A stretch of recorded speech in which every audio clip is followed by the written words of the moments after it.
Hello students, आज हम देखेंगे ईवीएस का चैप्टर 12 चेंजिंग टाइम्स। हम लोगों ने चैप्टर 11 तक देख लिया है। अब आज हम देखेंगे changing times. Changing times means कि दिन दिन पर दिन या कुछ दिनों में जो हमारे आसपास जो हमारा जो टाइम होता है वो किस तरीके से चेंज हो जाता है अचानक से। इस चीज़ों को आपने भी देखा होगा। हम एक दिन क्या करते हैं, हम खूब खेलते हैं, अपने दोस्तों से बात करते हैं और नेक्स्ट डे ये सारी चीज़ें हम अपने घर में करते हैं और अब हमें पता चलता है कि नेक्स्ट डे हमें किसी और जगह पे जाना है, वहाँ रहना है। तो इसे हम बोलते हैं चेंजिंग टाइम्स। या तो ये एक दिन में होता है, कुछ दिन में होता है, महीनों लगते हैं या साल लगते हैं। तो इसी तरह के चेंजिंग टाइम्स के बारे में हम इस चैप्टर में पढ़ेंगे। इस चैप्टर की शुरुआत में है, my name is Chetan Das. Many years ago I used to teach children like you. This days I spend my time by writing about the days when I was young. I would love to share some of this with you. मैं कौन हूँ? मैं हूँ मेरा नाम जो है वो चेतन दास है और सालों पहले मैं तुम्हारे जैसे छोटे छोटे बच्चों को पढ़ाता था। इस चैप्टर में क्या दिया हुआ है? चेतन दास है एक पर्सन। उसने अपने बारे में इसमें बताया है कि किस तरीके से उसकी लाइफ में टाइम जो है, उसका टाइम जो है चेंज हुआ। पहले क्या था और बाद में क्या हुआ, इस तरह की बातों को वो इसमें समझा रहा है। तो स्टार्ट करते हैं। वो कह रहा है कि मैं हूँ चेतन दास और सालों पहले मैं तुम्हारे जैसे छोटे छोटे बच्चों को क्या करता था? पढ़ाता था। आजकल अपने बीते हुए दिनों के बारे में मैं लिखता हूँ। उसने लिखा है कि मैं आजकल अपने बीते हुए दिनों के बारे में क्या करता हूँ? लिखता हूँ। और आज मैं तुम्हें अपने बारे में बताता हूँ। ठीक है, तुम्हें अपने बारे में तुम लोगों को क्या करूँगा? शेयर करूँगा। ठीक, चलिए आगे देखते हैं। A big move. वो अपने उसकी लाइफ में जो एक बिग मूव हुआ, एक चीज हुआ, उसके बारे में वो बता रहे हैं। क्या बता रहे हैं? कि अ बिग मूव मतलब एक बड़ा बदलाव। बात तब की है, इस पैराग्राफ में क्या दिया हुआ है कि I remember the time when I was 9 years old. It must have been over 60 years ago. बात तब की है जब मैं 9 वर्ष का था। मैं कितने साल का था? 9 साल का था। समझो लगभग 60 साल पहले। उस समय हम क्या थे? जो है हमारा जो कहाँ रहता था, डेरा गाजी खान में था। हम वहाँ रहते थे, जिसे आज हम पाकिस्तान के नाम से जानते हैं। At that time there were a lot of problems all around us. उस समय क्या था? हमारे आसपास बहुत सारे प्रॉब्लम्स थी, पर उस समय मुझे कुछ भी समझ में नहीं आता था। I could not understand what was happening. मुझे कुछ भी समझ में नहीं आता था या आया था। बस बाबा ने बताया, उसके फादर ने बताया कि हमें अपना गांव छोड़कर क्या करना है?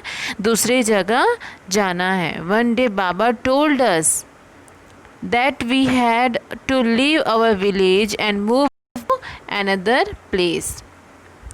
I was sad to leave my house and my village. मैं जब अपने विलेज को छोड़ा तो मैं क्या था? बहुत ही ज़्यादा दुखी था। That was where I had all my friends. और उस समय वहाँ पे मेरे और जो फ्रेंड्स थे वो वहीं पे थे। All of us, Baba, Amma, my younger brothers and sister, and I took a train to come here near Delhi. हम सब क्या किए? हम सब जो है बाबा, अम्मा, मेरे 3 छोटे भाई बहन और आसपास के बहुत सारे लोग जो हैं वो ट्रेन में बैठकर क्या आ गए? दिल्ली आ गए। Like us, many people from our area also moved. People were saying that our country was being divided into two, India and Pakistan. Many people from India went to Pakistan just like we moved to India. For some time, we all stayed in a camp. We lived in big tents that were put up in a huge ground. लोग बातें करते थे कि हमारा देश जो है वो दो पार्ट्स में क्या हो गया, डिवाइड हो गया है, भारत और पाकिस्तान। भारत में रहने वाले बहुत सारे लोग भी क्या थे, पाकिस्तान चले गए थे। हम कुछ दिन क्या किए, कैंप में रहे और कैंप एक बड़े से मैदान में बड़े बड़े टेंट लगाकर बना हुआ था। ठीक है, अब चलिए आगे देखते हैं। A new home, a new home. तो इसमें क्या है कि one day Baba told us that we had been given some land in Sohna village. He said that we could build our house there. I was very happy. Baba and Amma worked hard to make the house. We children also helped. Baba dug the soil and we quickly filled the pans and passed them on to Amma. Gudiya and Amma mixed husk in it. Baba put up the walls. एक नई शुरुआत, a new home means एक नई शुरुआत। वो एक नए घर को बनाने की क्या कर रहे थे, शुरुआत कर रहे थे। वो क्या किए थे, वो जो चेतन दास और उसकी जो पूरी फैमिली थी वो क्या हो गई थी, जहाँ वो पहले रहते थे, पाकिस्तान में रहते थे, वहाँ से वो क्या हो गए थे, माइग्रेट हो गए थे, वहाँ से चले आए थे। और जहाँ आए थे वहाँ वो अपना क्या कर रहे थे, नया घर बना रहे थे। तो उसी के बारे में लिखा है कि एक दिन बाबा ने बताया कि हमें सोहना गांव में ज़मीन मिली है। क्या मिली है, ज़मीन मिली है, लैंड मिला है। अब हम वहीं अपना घर बनाएंगे। मैं बहुत खुश था। बाबा और अम्मा ने मिलकर घर बनाया। हम बच्चे भी कहाँ पीछे रहने वाले थे। बाबा ने पास से ही मिट्टी खोदी। हमने परात भर भर कर माँ को पकड़ाई। गुड़िया ने अम्मा के साथ मिलकर उसमें भूसा मिलाया और बाबा ने क्या किया, दीवारें बनाई, वॉल्स बनाया। We brought cow dung from near by houses. Amma mixed it with the mud. She coated the floor with this mixture just like she used to do in our old house. Amma used to say that this would keep the insects away. हम आसपास के घरों से क्या लेकर आ गए, cow dung means गोबर लेकर के आए। अम्मा ने उसे मिट्टी में मिलाया और ज़मीन पर क्या करी, उसकी लिपाई की। ठीक है, बिल्कुल वैसे ही जैसे वे पुराने घर में करती थी। अम्मा कहती थी कि इसमें मिट्टी में कीड़ा नहीं लगता। जो इंसेक्ट्स होते हैं, हम जब गोबर मिट्टी में मिलाते हैं तो वो कीड़े जो होते हैं, जो इंसेक्ट्स होते हैं, वो ज़मीन में या घर में नहीं लगते। ठीक है। Then it was the turn for the roof to be made. Baba made a frame by joining strips of wood and fixed it on the four walls. We put branches of neem and kikar trees on the frame so that termites would not harm the wood.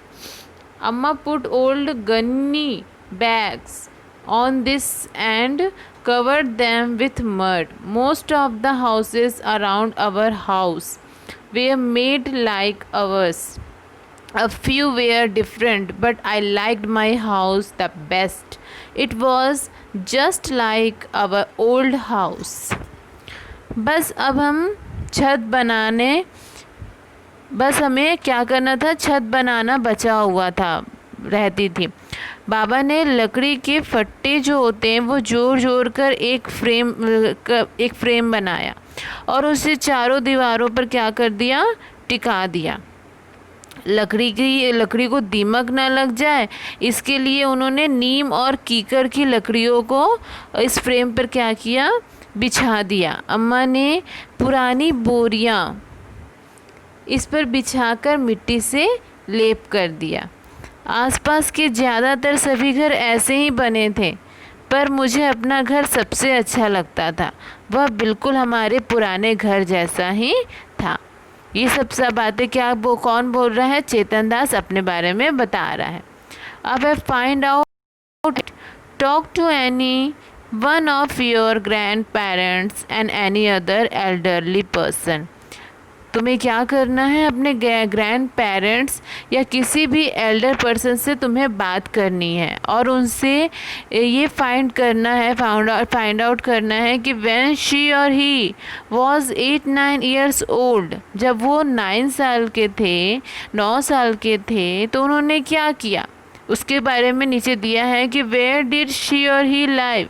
जब वो 9 साल के थे, जिससे तुम बात करोगे वह तो या तो वो ग्रैंड पेरेंट्स से तुम बात करोगे या फिर किसी भी एल्डर पर्सन से, तो उनसे तुम पूछोगे कि जब वो 9 साल के थे तो वो कहाँ थे, और वो जहाँ भी थे उनका जो नाम था वो तुमको पूछना है और उसे यहाँ पे लिखना है। From what material was her और हीज हाउस मेड, जब वो अपने घरों को मतलब उनका घर जो है, उनका घर किस मटेरियल से बना है वो पूछकर यहाँ पे सेकंड पॉइंट में लिखना है। Did they have a toilet in their house, if no where was it.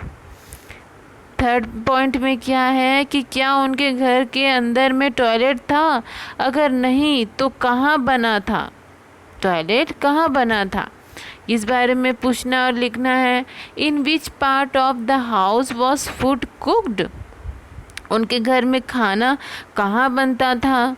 फिर a lot of mud was used when Chetan Das house was made by, Chetan Das का घर बनाने में मिट्टी का भरपूर इस्तेमाल हुआ, क्यों हुआ आखिर। तो ये सारी चीज़ें क्या थी, इसमें आंसर में लिखनी है। ठीक है, अब है अ चेंजिंग हाउस, तो इसको हम नेक्स्ट वीडियो में करेंगे। यहाँ तक ये जो क्वेश्चंस है इसके आंसर्स आप लिखो, क्योंकि ये जो पार्ट्स हमने इस पार्ट में पढ़ा है, जितने भी पार्ट को हमने समझा है, वो आई होप कि उतना समझ में आया होगा और ये आंसर आप इजली दे पाओगे। ठीक है, तो इस पार्ट को हम यहीं पे एंड करते हैं। नेक्स्ट पार्ट में हम कहाँ से स्टार्ट करेंगे, अ चेंजिंग हाउस से। Okay, thank you.